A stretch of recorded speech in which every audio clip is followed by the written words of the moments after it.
my name's Brooke, and this is my demonstration speech on CPR, and this is my audience.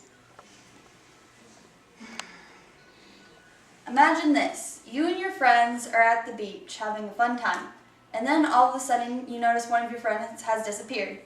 You look out of the corner of your eye and you see them in the distance, in the water, with their head barely above water, and their arms are flailing, and they're grasping for air, and they're struggling. What do? Do you swim out to them and save them? And if you do that, do you drag them to shore? And what if they aren't breathing? Do you know what to do from there? Do you know how to handle a situation in which CPR is necessary? Well, if you don't, I am CPR certified and I'm here to teach you. I have been a lifeguard for 2 years now and I have lots of experience with this. I will teach you the process in which to care of these emergencies with 3 life-saving steps that anyone can learn and administer. They are to survey the scene, to contact the EMS, and to administer CPR. Now listen very closely because this is vital information and can determine whether someone lives or not. Now, is there anyone in the audience who'd like to help me? Yes, thank you. Okay, can you get on your side, please? Okay, now the first step is to survey the scene according to the American Red Cross. Now to survey the scene, you must look around the area and see if it's a safe environment for you to enter. Now, for instance, here is a bad example.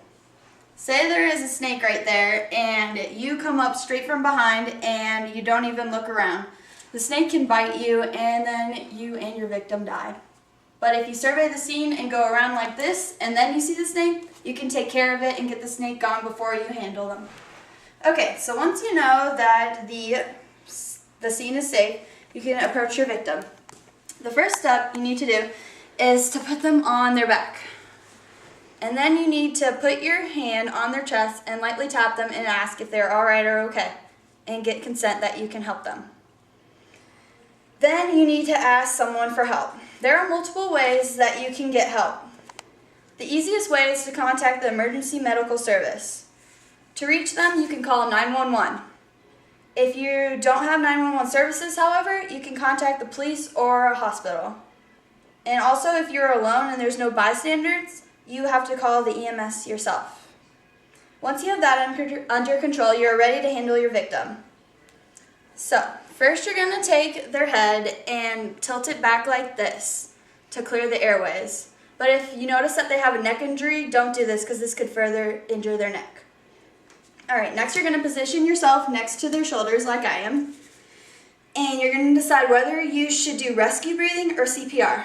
To decipher between the two, you need to listen for breathing.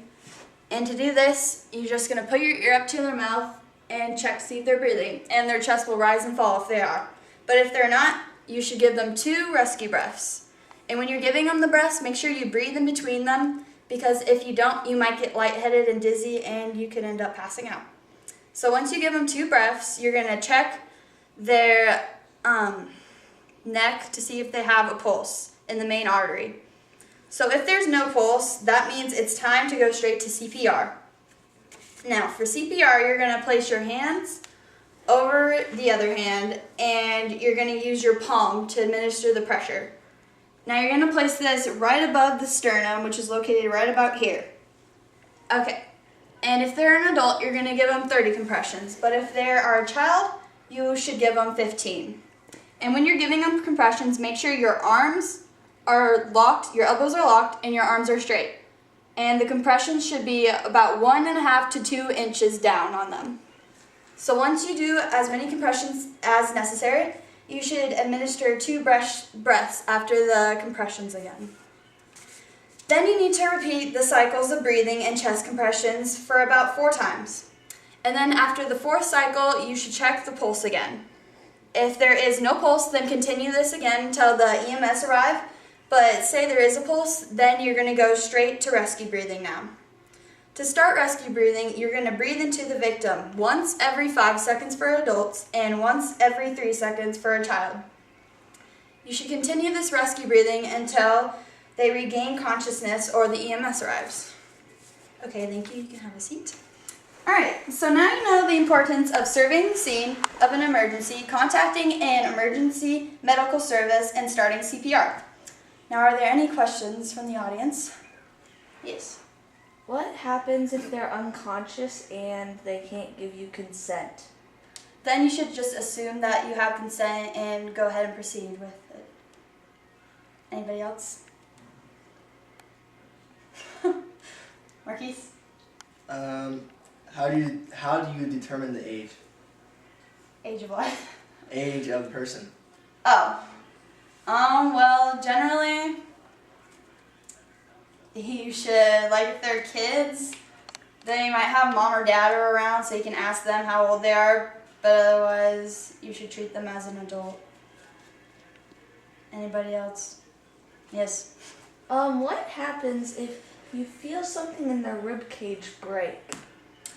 You should still continue giving them CPR because it's more important that you save their life, even if their rib cage breaks, than to have them die and not have anything injured. Okay, any other questions?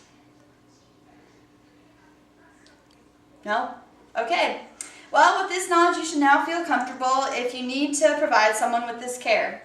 So thank you for coming out today, and I hope you guys have learned a valuable technique to save people's lives. Thank you.